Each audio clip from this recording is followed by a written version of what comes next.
Gusto mo bang matuto kung paano ito? Tara, umpisahan na natin.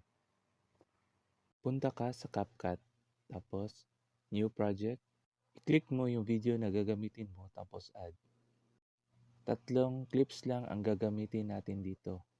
Ang pagtalon, paghulog ng bato sa baso, at saka ang empty na video.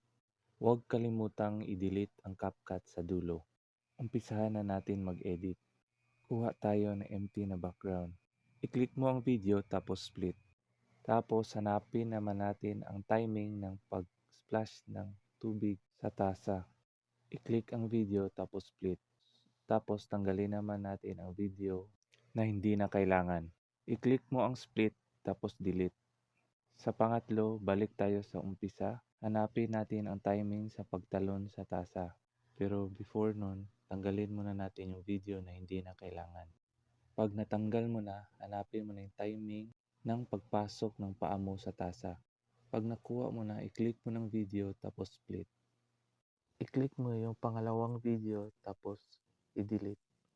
Pag na-delete mo na, i-click mo yung unang video tapos click mo ang overlay. Ganon din sa pangalawang video, click mo ang video tapos hanapin mo ang overlay.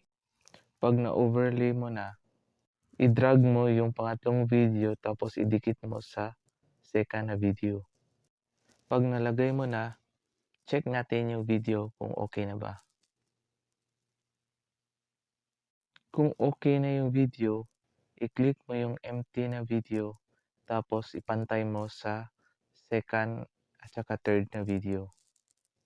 Check natin ulit yung video kung okay na ba ang video na na-edit natin.